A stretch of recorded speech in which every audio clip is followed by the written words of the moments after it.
Assalamualaikum warahmatullahi wabarakatuh. Waalaikumsalam warahmatullahi warahmatullahi wabarakatuh. wabarakatuh. Alhamdulillahirabbil alamin. Senang sekali hari ini kita bisa bertemu lagi di hari kelima IHT tentang implementasi kurikulum. Masih semangat ya semuanya ya? Semangat ibu-ibu. Alhamdulillah Siap. Semangat Bu. Ya, di sini udah hadir semua Bu Sri Darmayanti, Ingrid Astri Dayanti, Bapak Muhammad Rum, Bu Atnawati, Bu Ferawati, Eka Aprianti, dan saya sendiri Laila Rifiani. Iya. Hari ini setelah kemarin di hari keempat kita belajar tentang alur tujuan pembelajaran dengan Ibu Ferawati, pemateri adalah Bu Sri Darmayanti yang membahas tentang asesmen diagnostik. Sebelum membahas, saya serahkan ke Pak Rum dulu sebagai ketua kelas. Silakan Pak Rum. Baik, terima kasih Bu Laila. Assalamualaikum warahmatullahi wabarakatuh. Waalaikumsalam warahmatullahi wabarakatuh. Kelas kelompok 1 ini patut bersyukur karena kita bisa mengikuti kegiatan ini dengan baik. Kita akan melakukan semacam praktek ya, topic teaching untuk pelatihan ini. Semoga kita semua selalu diberikan kesehatan oleh Allah Subhanahu wa taala dan kekuatan untuk melaksanakan tugas-tugas kita selanjutnya. Baik, Bu Sri Damayanti akan menyampaikan materi tentang assessment. Apa itu assessment, apa saja dan sebagainya akan dijelaskan oleh Bu Yanti. Kemudian nanti akan dilanjutkan dengan tanya jawab ya oleh teman-teman sekalian. Nah, untuk itu marilah kita buka kelas ini dengan membaca basmalah. Bismillahirrahmanirrahim. Baik, kita lanjutkan ke materi yang akan disampaikan oleh Bu Sri Damayanti tentang assessment. Pada Bu Yanti dipersilahkan. Baik, terima kasih Pak Rum. Mungkin sebelumnya bagaimana kabarnya Bapak dan Ibu semua? Sehat? Alhamdulillah. Kita ketemu lagi di dunia. Alhamdulillah Bu, baik. Iya, ketemu lagi di dunia maya Bapak dan Ibu. Banyak satu ya, ibunya Iya. banyak. Alhamdulillah sehat-sehat semua. Mungkin Bu Lala ada yang ingin disampaikan untuk ice breaking ya. Siapa bagiannya piket hari ini? Silakan. Iya Bu Yanti, siap. Hari ini Bu Ingrid udah standby untuk isi ice breaking. Katanya dia punya ice breaking yang keren. Yuk kita saksikan sama-sama. Silakan Bu Ingrid. Tetap Ya, semangat. terima kasih Bu Lela. Oke semuanya teman-teman, hari ini biar tambah semangat belajarnya, pelatihannya. Jadi kita kali ini bisa main mengisi lirik yang kosong yang akan saya nyanyikan. Waduh, jangan susah ya. Ya, saya. Ku lepas di kau, ku relakan di kau demi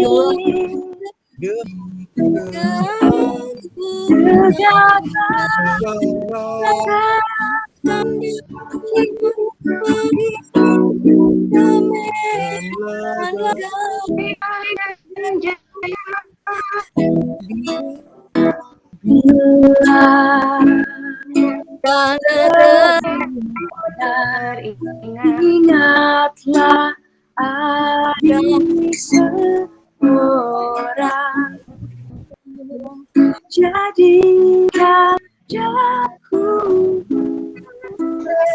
semua terus maju mundur. Ya.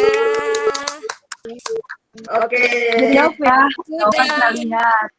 Bu Ingrid atas ice breaking-nya. Selamat datang Pak Hanan di Mundur dari kelas ini. Selanjutnya kita langsung ke materi dengan Bu Sri Damayanti. Hari ini materinya adalah asesmen diagnostik. Kepada Bu Yanti atau Bu Sri Damayanti saya persilakan. Terima kasih Bu Laila Apriani. Baik Bapak dan Ibu yang saya hormati.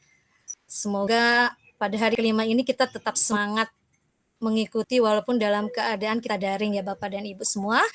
Baik Bapak dan Ibu, saya tidak menyampaikan materi, tetapi kita akan sharing mengenai asesmen diagnostik.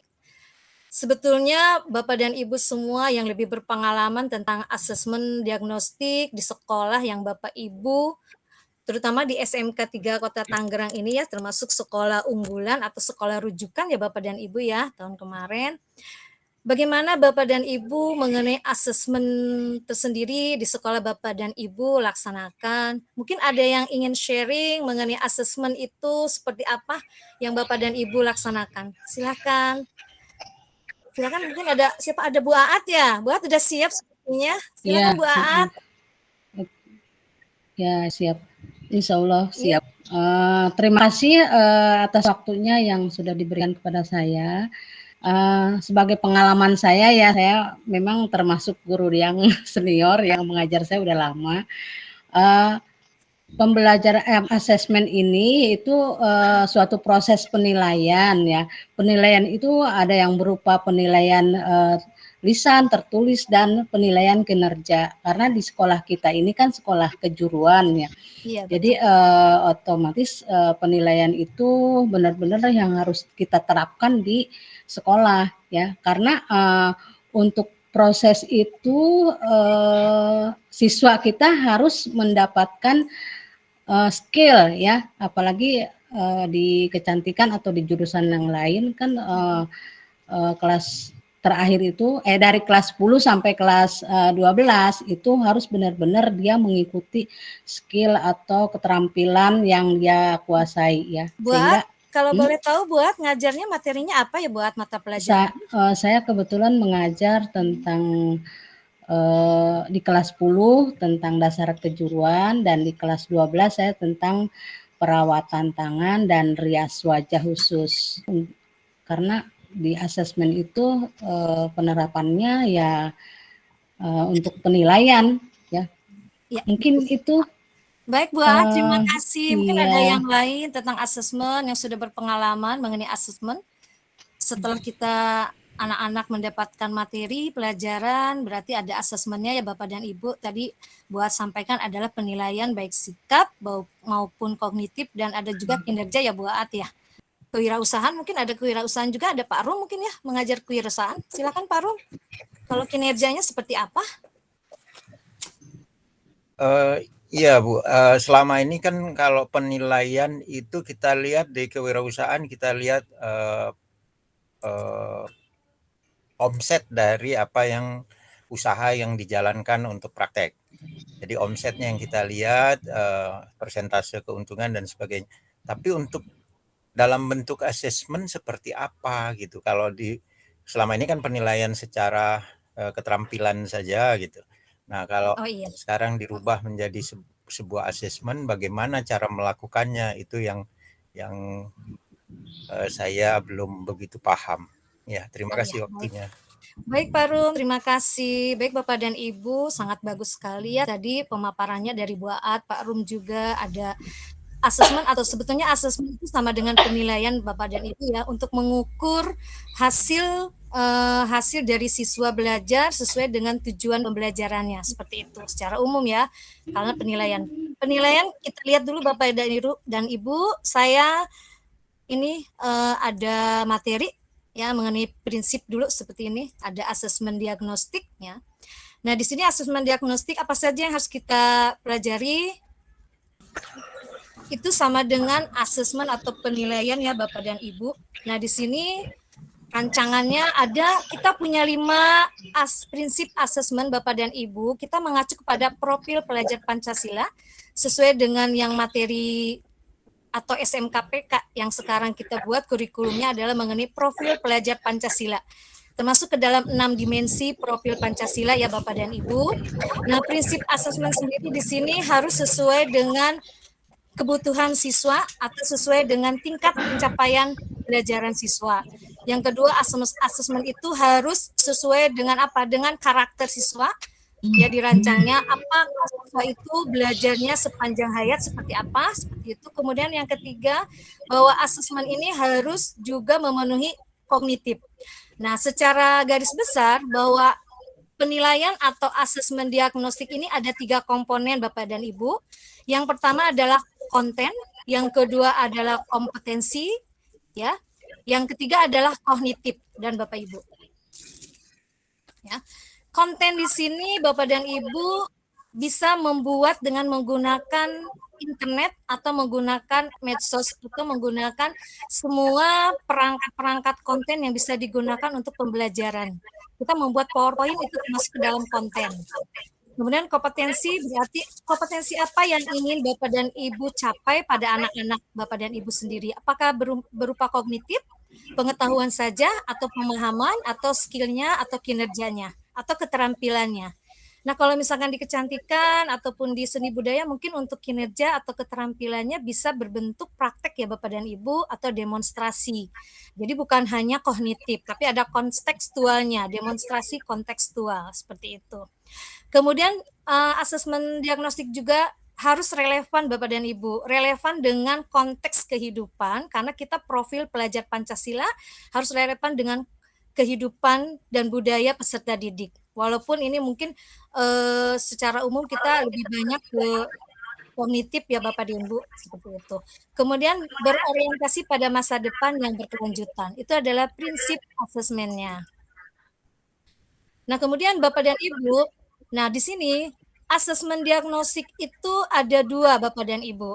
Ya, di sini tujuan daripada kita membuat asesmen diagnostik adalah untuk mendiagnosis kemampuan dasar siswa dan mengetahui kondisi awal siswa. Jadi Bapak dan Ibu, kalau kita biasanya membuat asesmen atau penilaian itu di akhir pelajaran. Tetapi dengan adanya asesmen diagnostik ini, kita akan membuat penilaian itu bukan hanya di awal pembelajaran, tetapi di awal pembelajaran dan di akhir pembelajaran. Jadi ada 2 di sini, ada asesmen diagnostik kognitif dan diagnostik non-kognitif Bapak dan Ibu, seperti itu.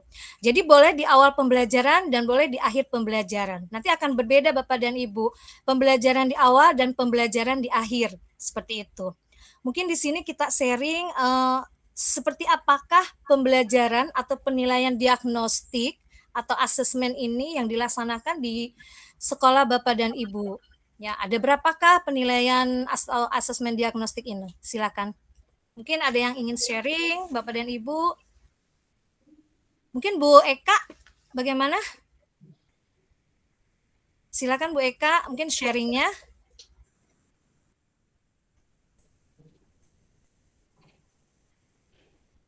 Silakan. Bu Eka, mic-nya silakan dinyalakan. Oke, mohon maaf Bu, tadi sempat agak tersendat karena internetnya biasa Bu, kendala teknis agak encet-encetan. Kalau pengalamannya yang pernah saya laksanakan itu kan tadi berdasarkan yang Ibu sampaikan itu asesmen diagnosis itu kan ada 2, ada kognitif dan non kognitif. Yang biasa saya lakukan yang berupa kognitif itu kan yang berupa pengetahuan ya, itu seperti dengan tes-tes yang biasa kita lakukan di sekolah setelah mereka mendapatkan materi dari kita. Sementara kalau yang non kognitif itu kan berarti bukan tentang pengetahuan tapi tentang pembiasaan mereka sehari-hari di rumah.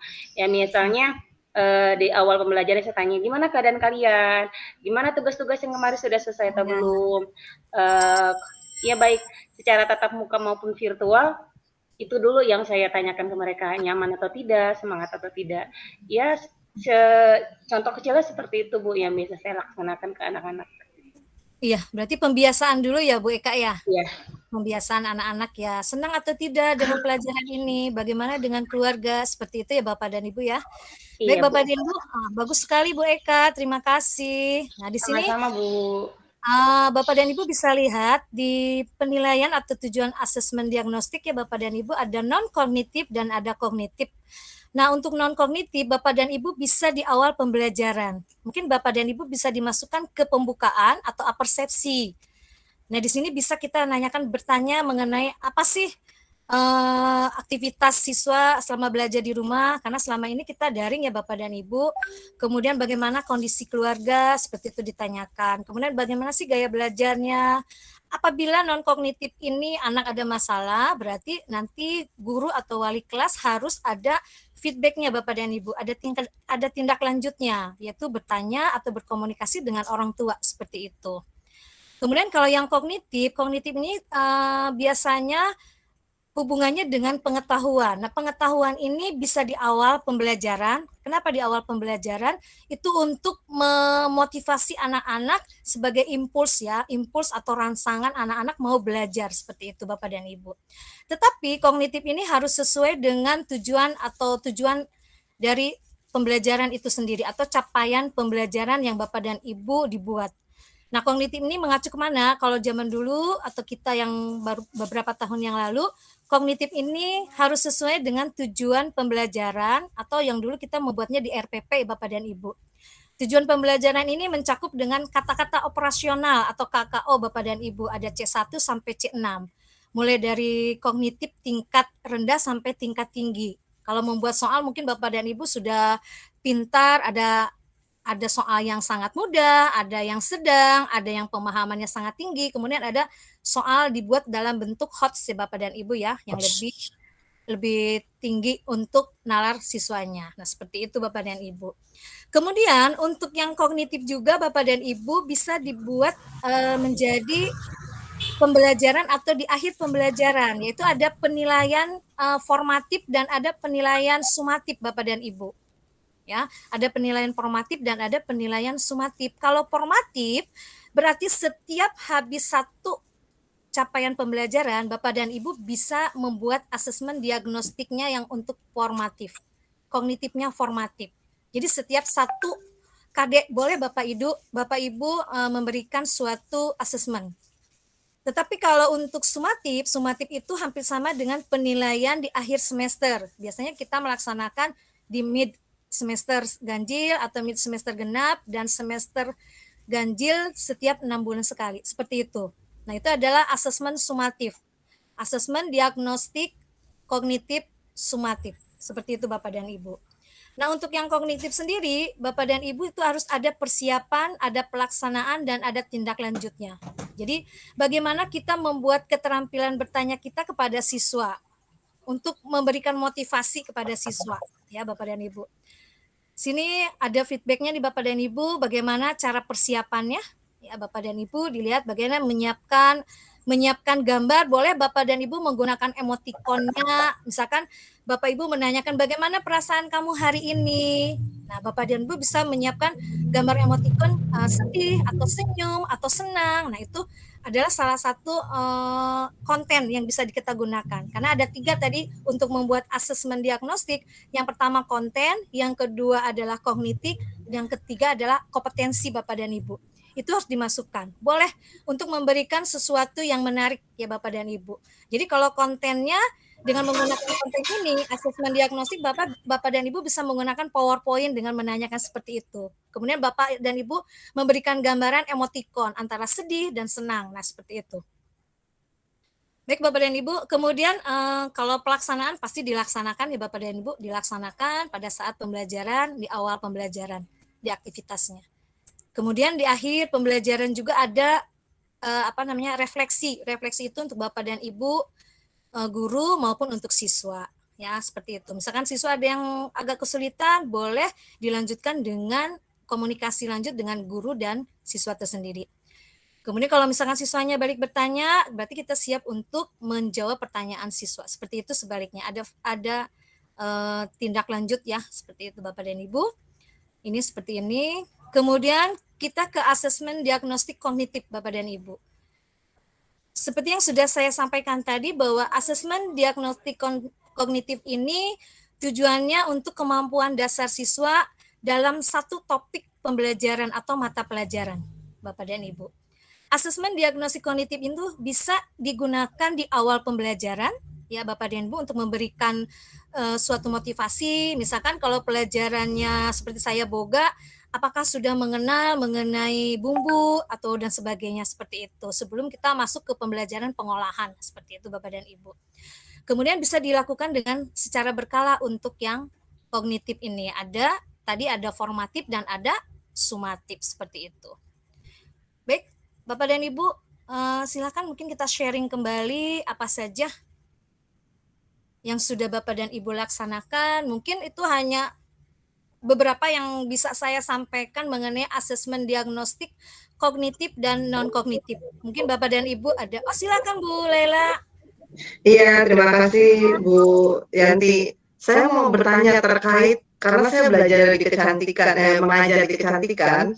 Kalau untuk praktek atau penilaian praktek itu masuknya berarti di mana ya Bu Yanti ya? Oh iya, baik Ibu Ella, terima kasih. Mungkin di antara teman-teman semua silakan ada yang mau berbagi sharing bagaimana dengan penilaian di praktek di kecantikan Bapak dan Ibu. Termasuk kemanakah asesmennya? Silakan Bapak dan Ibu kita sharing, kita berbagi ilmu supaya saya juga lebih berpengalaman karena saya mengajar di Boga. Oh iya Bu Pera, silakan. Mungkin dari pengalaman saya ya Bu, sharing aja.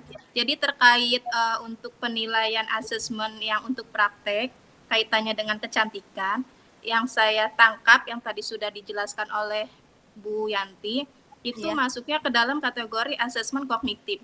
Bisa masuk penilaian ke formatif ataupun sumatifnya. Jadi setelah pembelajaran, kita bisa menanyakan langsung kepada anak sudah bisa sampai mana tentang terkait facialnya atau misalnya rias wajahnya atau tentang perawatan badannya. Jadi kita bisa mengevaluasi di mana kesulitan anak itu. Ya, Seperti betul, itu. betul sekali Bu Perawati. Jadi kalau untuk praktek itu masuk ke kognitif tapi masuknya ke kinerja ya Bapak dan Ibu ya. Yang tadi Bu Aad sudah disampaikan berarti penilaiannya ada penilaian kontekstual, ada demonstrasi prakteknya Bapak dan Ibu. Mungkin Bu Ella juga sudah melaksanakan penilaian praktek tersebut seperti itu. Baik Bapak dan Ibu, saya share ini contoh cara membuat perencanaan asesmen Bapak dan Ibu. Apakah ada yang lain mungkin Bapak dan Ibu bagaimana perencanaan atau membuat asesmen di kelas Bapak dan Ibu? Karena kita kan sebagai guru harus membuat perencanaan ini dalam bentuk di hard copy atau soft copy ya Bapak dan Ibu. Perencanaan itu kita harus membuatnya dulu, kita harus membuat skenario pembelajaran baik modul ajarnya maupun asesmennya seperti itu. Seperti ini Bapak dan Ibu ya. Nah, di sini pada perencanaan asesmen diagnostik dan kognitif, Bapak dan Ibu harus membuat capaian pembelajarannya dalam satu fase. Misalkan fasenya boleh fase E dan boleh fase F. Kalau misalkan Bapak dan Ibu mengajar di kelas 10 di SMK atau SMA, itu masuk ke dalam fase E. Kalau fase F itu masuk ke dalam kelas 11 dan kelas 12. Karena kita ada punya 7 fase ya Bapak dan Ibu ya, A, B, C, D. Itu untuk tingkat SD dari A, B, C, kemudian fase D untuk tingkat SMP. Nah, untuk fase E dan F ada 6 fase ini. Untuk E dan F ini untuk tingkat SMA ataupun SMK. Nah, di sini Bapak dan Ibu tujuan pembelajaran mungkin Bapak Ibu sudah mahir sama sekali ya, mahir untuk membuat tujuan pembelajaran disesuaikan dengan KKO-nya Bapak dan Ibu. Jangan lupa di capaian pembelajarannya ini ada profil Pancasilanya Bapak dan Ibu. Ya, seperti ini. Ini contohnya seperti ini Bapak dan Ibu. Nah, kemudian asesmen non kognitif ini seperti yang tadi, informasi apa saja yang ingin dicapai atau digali dari siswa. Bagaimana dengan keadaan peserta didik siswa atau peserta didik di lingkungannya atau belajar di rumah seperti apa. Apa kunci pertanyaannya? Nah, boleh kegiatannya Bapak dan Ibu tanyakan. Apa saja sih kegiatan kamu yang lakukan selama belajar di rumah? Apakah kamu senang dibantu oleh orang tua atau kamu senang belajar mandiri? Apakah pernah kalian membantu orang tua? Seperti itu. Bagaimana situasi dan kondisi di rumah seperti itu. Nah, ini adalah contoh asesmen non-kognitif di awal pembelajaran ya Bapak dan Ibu untuk memotivasi siswa. Nah, kontennya yang bisa kita gunakan dengan menggunakan emotikon Bapak dan Ibu. Seperti ini, ada senyum, senang. Apakah Anda merasa senang apabila membantu orang tua? Seperti itu. Apakah Anda senang belajar di rumah atau tidak senang? Nah, ini adalah emotikonnya. Kemudian langkah-langkahnya juga dipersiapkan ya Bapak dan Ibu. Seperti yang tadi, langkah membuat asesmen diagnostik ada langkah persiapan. Apa yang harus disiapkan oleh Bapak dan Ibu? Mungkin pada saat pembelajaran Bapak dan Ibu kalau praktek berarti harus ada alat prakteknya, ada bahan praktiknya. pada di awal mungkin mereka harus menyiapkan lembar kertas atau lembar pembelajaran atau bukunya. Nah, di sini saya contohkan karena pelajarannya kimia di IPA, saya memberikan contoh anak harus punya laptop atau punya HP atau gawai ya Bapak dan Ibu. Nah, di sini pelaksanaan. Nah, pelaksanaan ini adalah seperti dengan hampir sama dengan persepsi ya Bapak dan Ibu. Nah, ini untuk kognitifnya. Seperti itu. Kemudian tindak lanjutnya seperti apa? Ada refleksi bagaimana dengan siswa tersebut.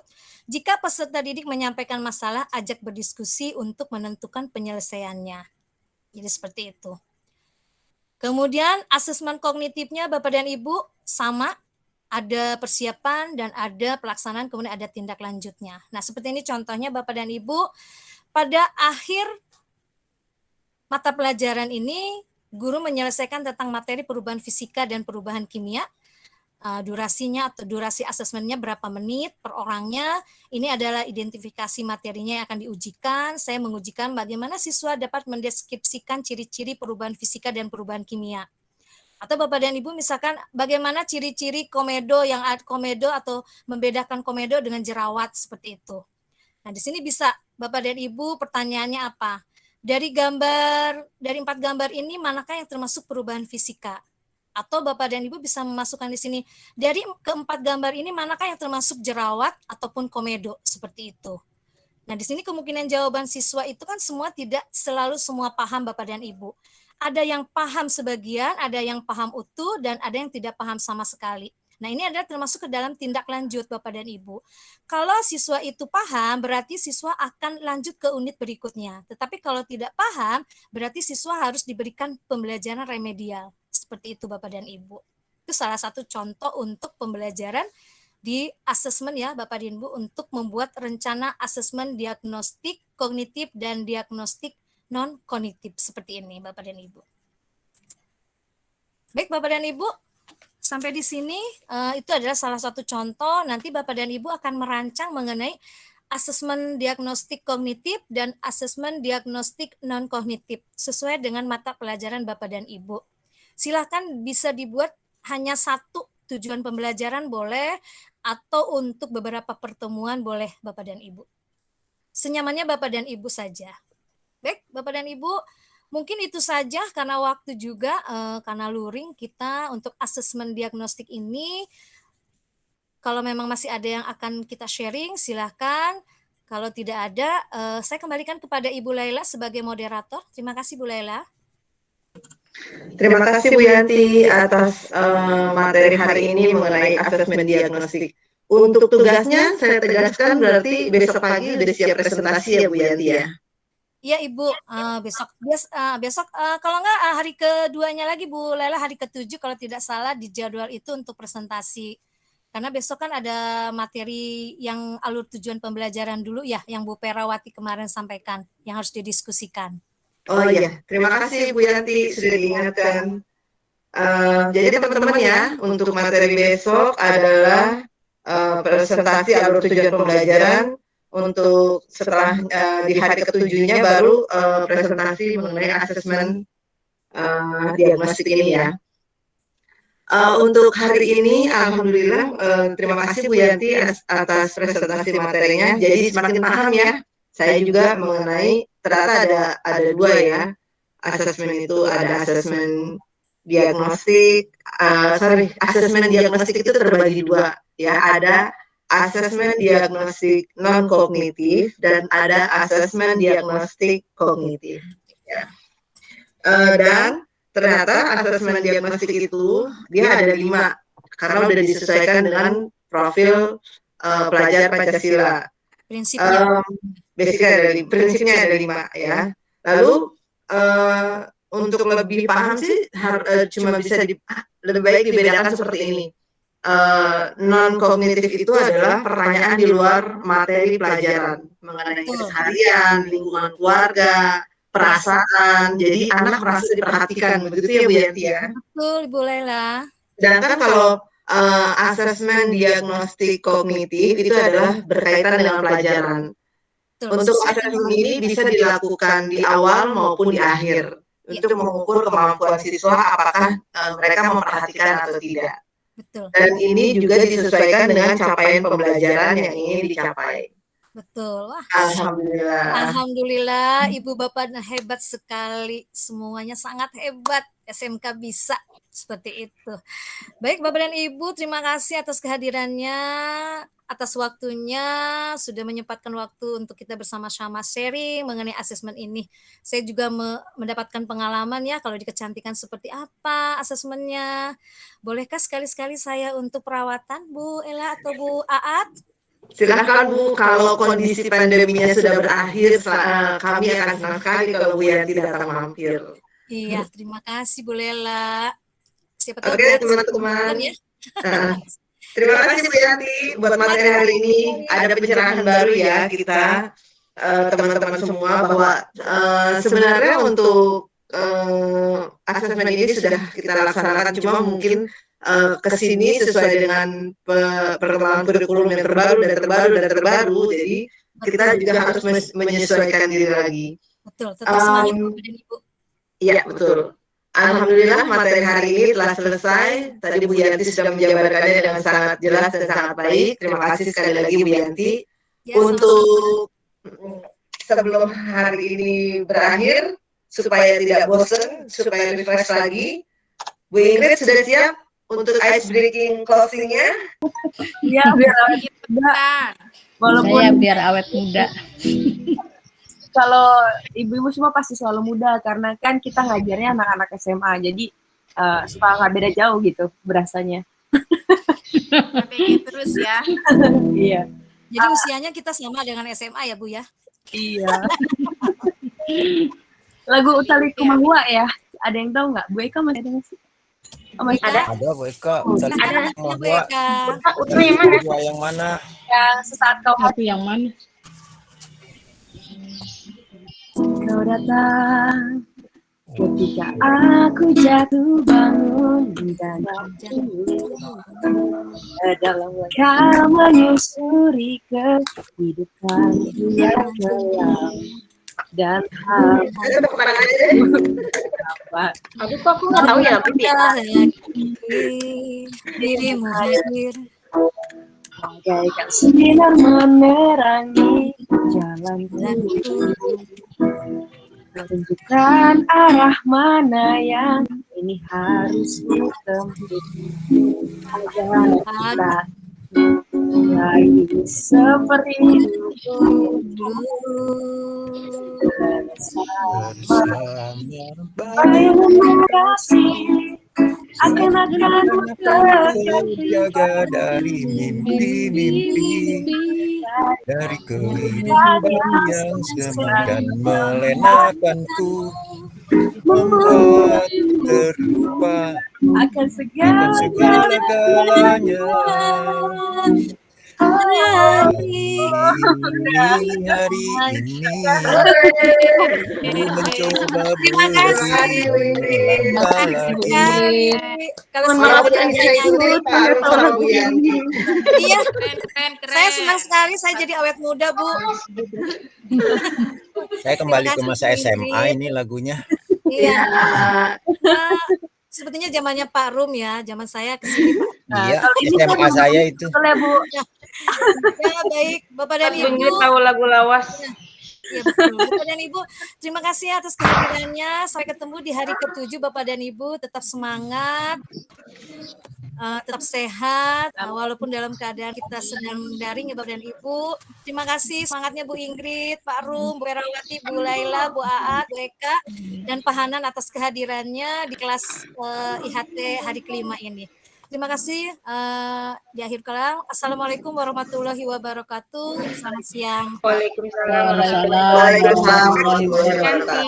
Teman-teman, saya tutup acara ini tadi.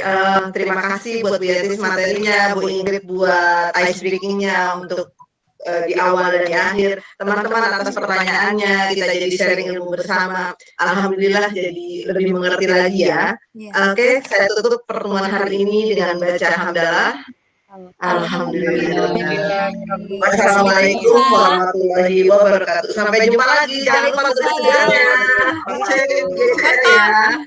Foto dulu, foto dulu. Siap-siap. Ya. Bu Ella, screenshot. 3, 2. Tunggu. Ini bebas. 3, 2, 1. Bebas. Mau pakai gaya? Ya. Salam literasi. Oh. 3, 2, 1. Tuh. Iya. Tunggu ya. Sampai jumpa.